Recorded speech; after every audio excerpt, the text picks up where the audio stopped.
నూజివీడు మండలం బత్తులవారిగూడెం గ్రామంలో వన మహోత్సవంలో పాల్గొన్న రాష్ట్ర గృహ నిర్మాణ సమాచార శాఖ మంత్రి కొలుసు పార్థసారథి, నూజివీడు నియోజకవర్గ జనసేన పార్టీ సమన్వయకర్త బర్మా ఫణిబాబు.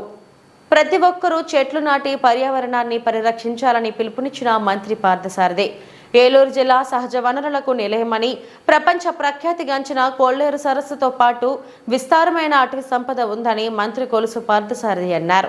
రాష్ట్రంలో ఉన్న అటవీ భూములను పరిరక్షించడానికి ముఖ్యమంత్రి చంద్రబాబు నాయుడు, ఉప ముఖ్యమంత్రి పవన్ కళ్యాణ్తో పాటు ప్రభుత్వం కూడా పలు చర్యలు చేపట్టిందన్నారు.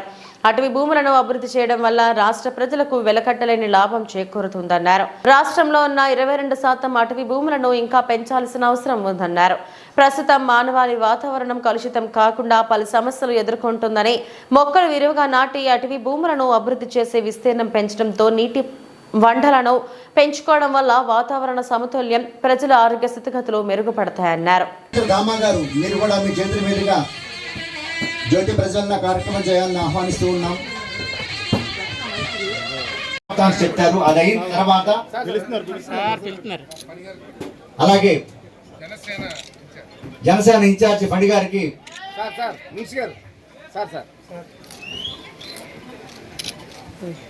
అలాగే ఫణి గారు జనసేన ఇన్ఛార్జి వారికి కూడా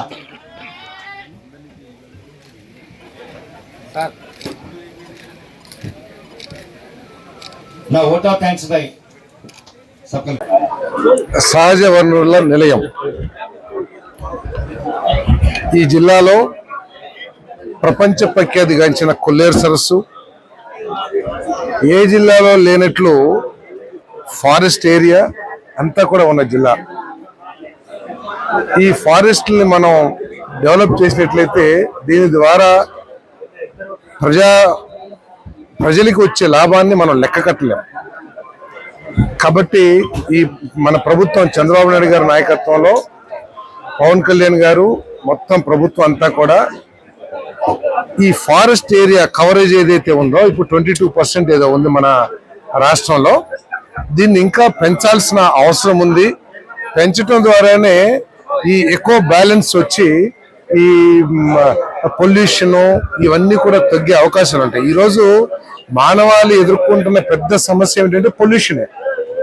అన్ని రంగాల్లో కూడా ఆఖరికి ఆకాశంలో కూడా పొల్యూషన్ వచ్చేసిన రోజులు వచ్చినాయి. తర్వాత మన అలవాట్లు కూడా పెద్ద పొల్యూషన్ క్రియేట్ చేస్తూ ఉన్నాయి.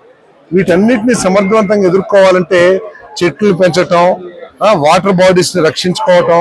ఈరోజు హైదరాబాద్ లో హైడ్రా అని చెప్పేసి పెద్ద వాళ్ళ బిల్డింగ్లు కూడా పాల్గొడుతున్నారు. దేనికి? వాళ్ళు వర్ష విలయతాండవాన్ని వాళ్ళు చూశారు.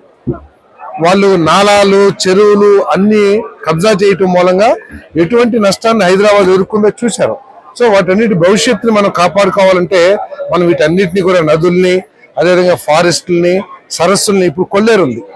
కొల్లేరు దాన్ని ఆక్రమించడం మూలంగా కృష్ణా జిల్లా ఎంత నష్టపోయిందంటే ఈ వరదలు వచ్చినప్పుడు ఆ నీటిని తీసుకోపోవటం మూలంగా, అంటే కొల్లేరులోకి వెళ్ళి ఆ ఏరియా సర్ఫేస్ ఏరియా ఏదైతే ఉందో అది తగ్గిపోవడం మూలంగా కృష్ణా జిల్లాలో పొలాలన్నీ కూడా ప్రత్యేకంగా గుడివాడ, కైకలూరు, ఇంకా ఏలూరు ప్రాంతాలు పంట పొలాలన్నీ కూడా మునిగిపోతా ఉన్నాయి. సో కాబట్టి మనందరం కూడా సహజ వనరుల్ని కాపాడుతామని చెప్పేసి ప్రతిజ్ఞ చేయాలి. అదేవిధంగా ఏదైతే ప్రభుత్వం అమ్మ పేరు మీద ఒక చెట్టుని ఏదైతే పెట్టిందో ప్రతి ఒక్కళ్ళం చెట్టు నాటి ఆ చెట్టుని సంరక్షించి ఏ విధంగా అయితే మన పిల్లలు పెద్ద అయ్యే వరకు కాపాడుతామో ఆ చెట్లను కూడా కాపాడాలని చెప్పేసి మనం చేస్తాను.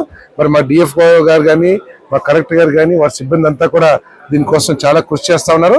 వారి కృషికి మా వంతు కూడా మేము సహకారం అందిస్తాం. మా ప్రజల తరపు నుంచి కూడా మేము మాటిస్తా ఉన్నాం. ముస్లూరు మండలంలో 7,000 acres ఫారెస్ట్ ల్యాండ్ ఉంది. ఏదండి? ముస్లూరు మండలంలో 7,000 acres ఫారెస్ట్ ల్యాండ్ ఉంటుంది. కానీ టోటల్ ఆక్యుపై అయిపోయి ఈ రోజు 3,000 acres మాత్రమే మిగిలింది. అంటే ఆక్యుపై అంటే చెట్లు పెంచుతున్నారా లేకపోతే ఏమైనా ఇల్లు కట్టారా అనేది నాకు తెలియదు. కమర్షియల్ క్రాప్ నాకు తెలియదు. అంటే క్రాప్స్ అంటే ఖాళీగా ఉన్న భూముల్లోనే వాళ్ళు వేసుకుంటున్నారేమో నాకు తెలియదు. అంటే ఎప్పుడు జరిగిపోయింది, దాని గురించి నాకు అంత సమాచారం లేదు. తప్పకుండా దాని మీద డిఎఫ్ఓ గారిని ఎంక్వైరీ చేయమని చెప్తాను. అంటే ఖాళీ భూములు, అందుకే ఇందాక నేను అడిగింది, ఖాళీ భూముల్లో చెట్లు పెంచడం ద్వారా ఒకరికి వాళ్ళ జీవితానికి ఒక ఆదాయం ఏదైనా కలిగితే దానివల్ల నష్టం అని చెప్పేసి డిఎఫ్ఓ గారు ఇందాక అడిగింది అదే. అంటే అక్కడ ఎటువంటి పర్మనెంట్ స్ట్రక్చర్స్ కానీ లేకపోతే మట్టి తీసుకుంటాం కానీ అటువంటి చేయకోకుండా చెట్లు ఏదైనా చిన్న చిన్న పంటలు వేస్తాం మూలంగా ఏమైనా నష్టమా, రూల్స్ వ్యతిరేకమని అడిగాను. దాన్ని పరిశీలించి తగు చర్యలు తీసుకుంటాం. సార్ ఇంకోటి సార్, ఇప్పుడు ఇక్కడ మనం ఇప్పుడు చాలా బాగా చేశారు కదా, దీన్ని ఇంకా డెవలప్ చేయడానికి మనకు సముద్రం కానీ నది కానీ ఏమి లేదు ఇక్కడ అటువంటిది పిల్లలకి ఇంకొంచెం డెవలప్ చేయడానికి అది 100% 100% దీన్ని డెవలప్ చేయాలి.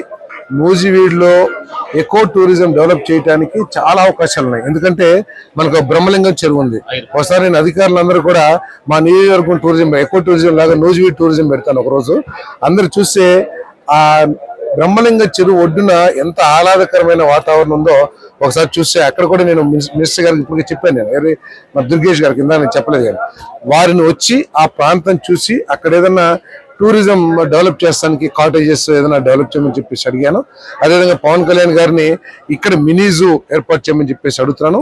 మినీ జూ ఏర్పాటు అయ్యే లోపలే నేను డిఎఫ్ గారిని కరెక్ట్ గా రిక్వెస్ట్ చేయాలంటే ఇదేదైనా వీకెండ్ రిసార్ట్ లాగా అంటే చెట్లకు ఎటువంటి నష్టం జరగకోకుండా టూరిజం గా డెవలప్ చేస్తానికి ఉన్న అవకాశాలన్నీ కూడా చూసి చేయమని చెప్తున్నాం. తప్పకోకుండా నేను నా రిక్వెస్ట్ కూడా ఏంటంటే కలెక్టర్ గారికి డిఎఫ్ఓ గారికి ఇది 70 ఎకరాలు 80 ఎకరాలు ఎక్స్టెంట్ అనుకుంటాను. దీని పక్కన దాదాపు చాలా 100 ఎకరాలు ఫారెస్ట్ ఉంది.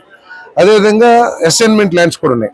ఎస్ఐనీస్ కి నష్టం కలగకోకుండా వాళ్ళ నష్టపరిహారం వాళ్ళకి ఇచ్చి దాన్ని కలిపి పెద్ద జూగా చేస్తే బాగుంటుందని నా అభిప్రాయం. దాని సాధ్యాసాధ్యాలు కూడా పరిశీలించమని కోరుతాను. ఏదేమైనా సరే ఇక్కడ మాత్రం మినీ జూ ఈ 5 సంవత్సరాల కాలంలో ఏర్పాటు చేయాలనేది నా లక్ష్యం.